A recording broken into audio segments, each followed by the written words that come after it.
Salut tout le monde, 13 juillet, Angle mort en retard. Il est 15h10, c'est épouvantable. Habituellement, c'est le matin. Ce matin, je voulais parler de consentement, puis j'arrivais pas à trouver un angle que je trouvais intéressant. Je te le dis, là, j'ai starté le podcast, puis je l'ai arrêté au moins 6-7 fois. Première fois que ça m'arrive, à vie. Habituellement, je pars, paf, c'est terminé. Le thème me tient à cœur au bout. Parce que je t'ai écœuré qu'on ait toujours la liste de quoi ne pas faire, mais que personne dit quoi faire.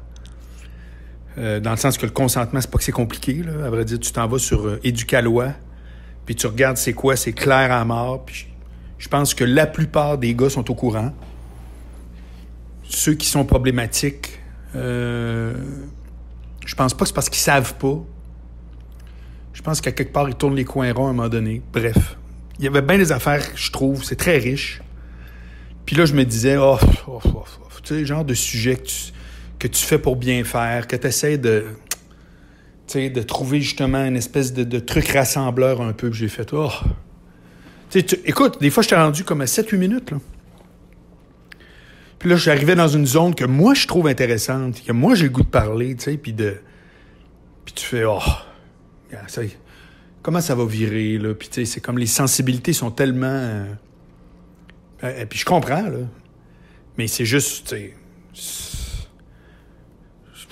sais... C'est très lourd. D'abord, pour les filles qui disent « je vis avec ça », on se comprend. Mais c'est très lourd en général. Tu sais, tu fais comme... Jusqu'où que c'est répandu? Tu sais, là, nous autres, on voit, bon, parce que un, c'est une vedette, l'autre est connu... c'est quoi qu'il y a dans les chaumières, tu sais? C'est quoi le...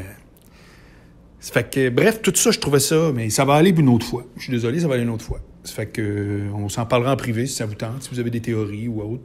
Écrivez-moi. Là, je vais vous faire un podcast qui sera pas d'une particulière profondeur. Oh, jeu de mots, par contre.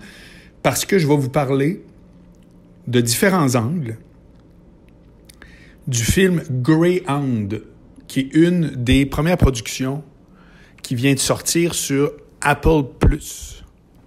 Alors, Apple TV+, c'est le Netflix de Apple, qui coûte $4,99 et qui offre quelques séries, des films, etc., qui, à date, ne m'ont pas attiré du tout. Donc, moi, j'ai un Apple TV, donc je suis vraiment comme à un clic de cet univers-là. Quand je l'ouvre, le catalogue est tout le temps là. Je l'ai d'en face, mais rapidement, je m'en vais sur mon desktop, tu sais, dans le sens que quand tu arrives dans l'application Apple TV qui présente le stock de Apple. Puis si tu cliques sur le menu principal, tu arrives sur l'équivalent de ton desktop. Alors, pour ceux qui n'ont pas d'Apple TV, là, voici comment ça fonctionne. Donc, moi, je suis très au courant d'Apple TV+. Je connais le prix, je sais ce que ça a, mais ils m'ont jamais attiré. Puis pourtant, moi, je sais pas si je vous l'ai déjà dit, mais moi, j'ai une politique depuis le virus puis le fait qu'on est plus à la maison. J'ai une politique où c'est que je négocie pas très, très longtemps, moi, avant de tomber abonné à plein d'affaires. Je suis abonné... J'en avais parlé, mais je le ressens encore. Je suis abonné à YouTube Premium, donc j'ai aucune pub. Je peux fermer l'app, puis le son continue. Donc, bref, c'est très bon, mais c'est cher. 15$ par mois. Mais c'est pas grave, j'utilise ça comme un déchaîné. Je suis Netflix, bien entendu. Je suis Amazon Prime, donc ça vient avec Amazon Vidéo que je ne vais jamais. Puis j'ai un Apple TV. Je suis abonné au Monde, au New York Times. Puis Wired Magazine qui a fait une offre à 15$ pour l'année. C'est que je reçois le magazine papier. Vous l'entendez live. Je ne l'ai pas lu encore. Pourtant, c'est juin, je pense. Mais tu sais, c'est un magazine que je lisais avant, qui a dû fondre de moitié. Wired, bon, bref. Fait que, tu sais, ça pour dire qu'à $4,99, je devrais tomber à pieds joints là-dedans. Mais j'y vais pas. J'y vais pas parce que je suis pas un gars de télésérie. On me dit que la télésérie avec Jennifer Aniston, où est-ce qu'elle fait une animatrice de morning show dans une station de télé, ça a l'air que c'est très bon. Mais je suis pas série, donc. Bref. Mais ils ont sorti deux films dont, moi, ça m'interpelle à mort. Il y en a un, c'est avec Kevin Bacon, ça s'appelle You should have left the house. Donc, tu aurais dû quitter la maison. Puis Greyhound. Puis Greyhound, on voyait passer sur Twitter des extraits, puis je voyais que c'était un film de guerre très sauver le soldat Ryan, ça pète de partout, ça se passe sur un bateau, blablabla. Mais à mon énorme surprise, stratégie que je ne m'explique toujours pas, les 2 films que je vous parle, on ne peut pas les acheter, on peut juste les louer pour, tenez-vous bien, 19,99.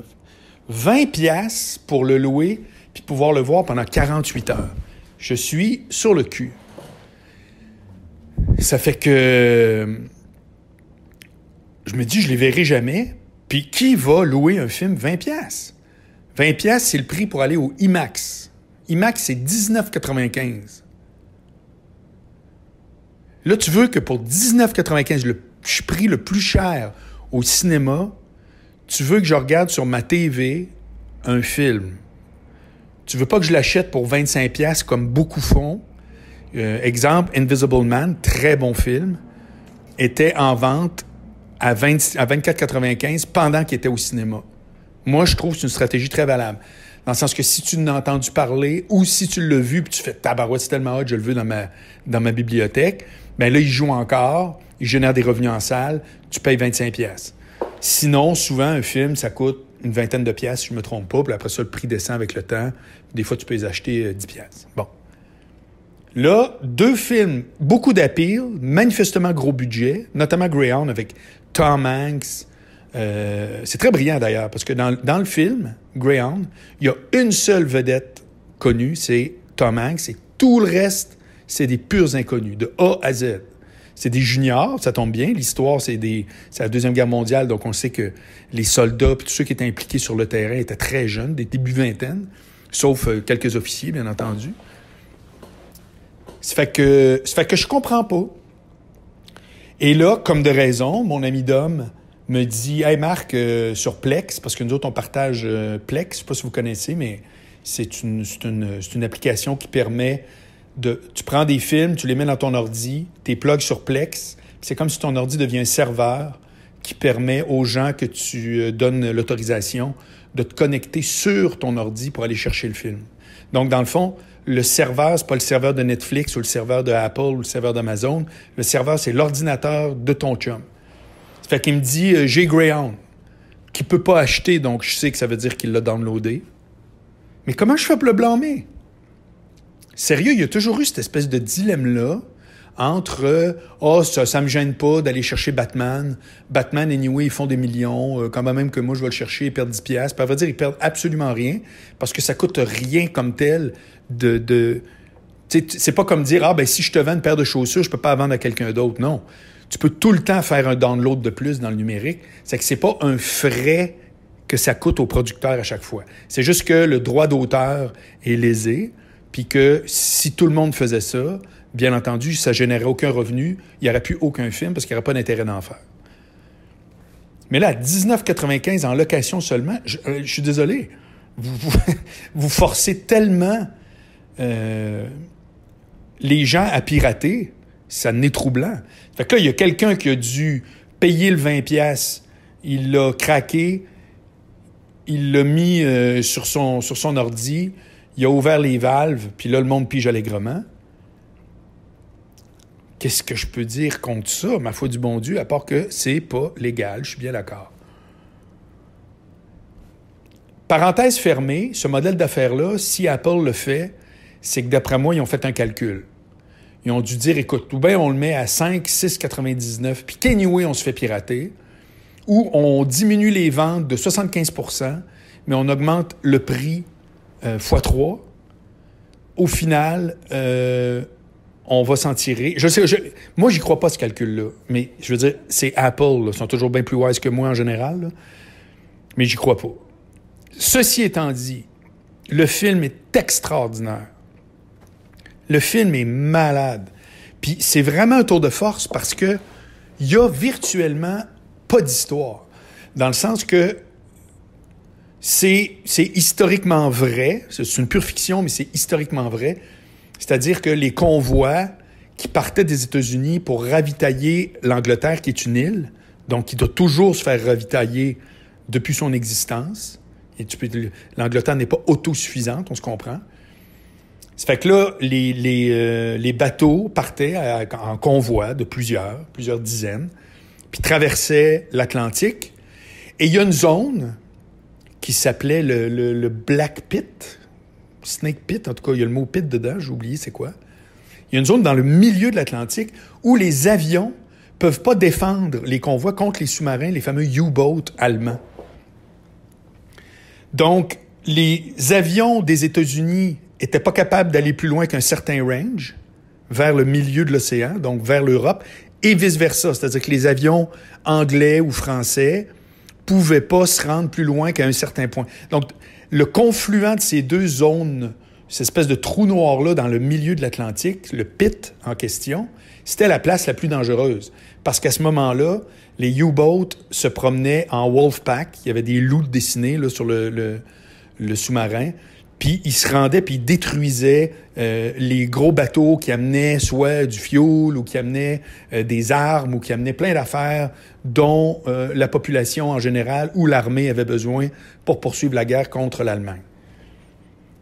Ça fait que ça, c'est la donnée de base. Donc le film commence, on est tout de suite en mer. Non, le film commence que tu vois le capitaine Tom Hanks qui jase avec la femme qui veut demander en mariage, etc. Bon, c'est les premières minutes.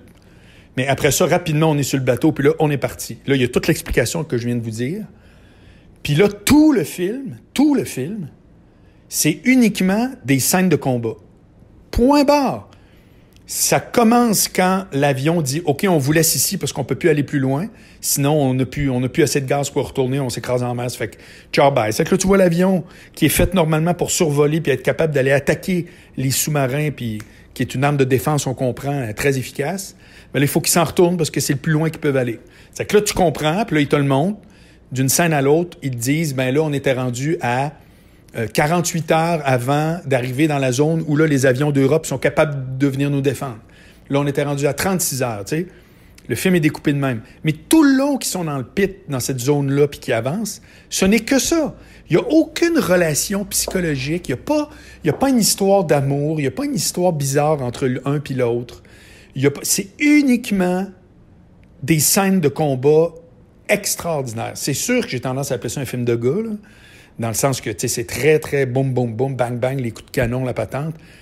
Mais c'est d'un réalisme hallucinant. Tu vois toutes les manœuvres qui sont faites. Tu vois c'est quoi le stress quand tu voyais une torpille qui partait là, dans l'eau. C'est comme un peu... ça nous fait vivre c'était quoi les images des scènes de combat en mer. C'est quoi qu'un sous-marin émerge? De quoi il y a de l'air en dessous de l'eau?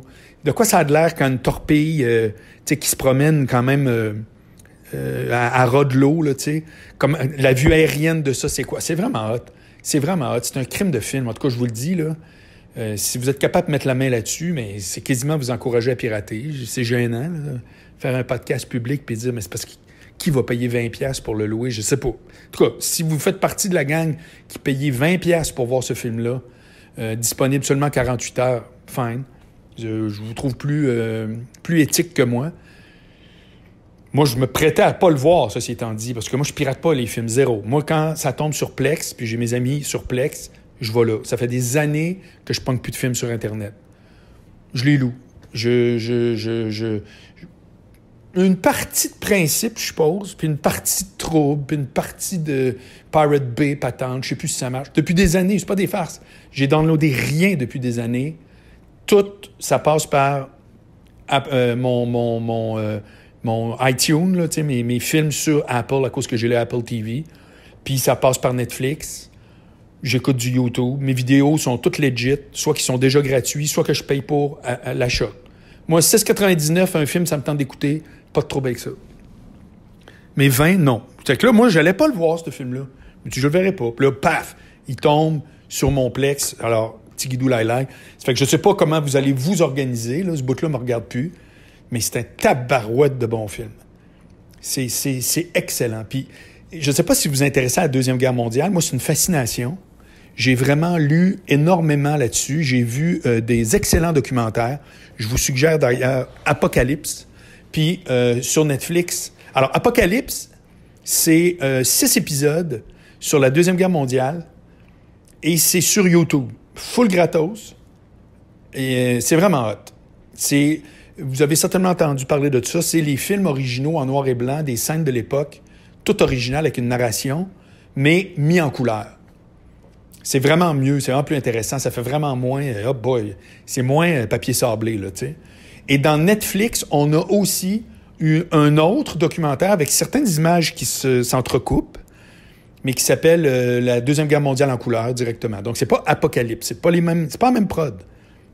Mais les deux, je les ai écoutés à répétition. C'est extraordinairement fascinant. C'est sûr que c'est un intérêt morbide, je vous le cacherai pas. C'est comme, pourquoi tu t'intéresses à ça? D'ailleurs, l'autre affaire qui m'a toujours énormément intéressé, c'est la question juive. Toute la question juive, dans le cadre de l'Holocauste, de la Shoah qu'on appelle aussi. Parce que j'ai lu un peu sur l'histoire des Juifs, etc. Mais pas tant. Mais dans le cadre de la Deuxième Guerre mondiale, j'ai toujours intéressé à savoir qu'est-ce qui fait qu'ils ont passé leur vie à se faire tomber dessus. Comment ça se fait que, à chaque époque, l'antisémitisme a tout le temps été là. Il y a toujours eu un ressentiment puis un sentiment négatif envers les Juifs, qui sont un petit peuple aujourd'hui de 15 millions d'habitants, la plupart en Israël, pour le reste un peu partout. Tu sais, c'est rien.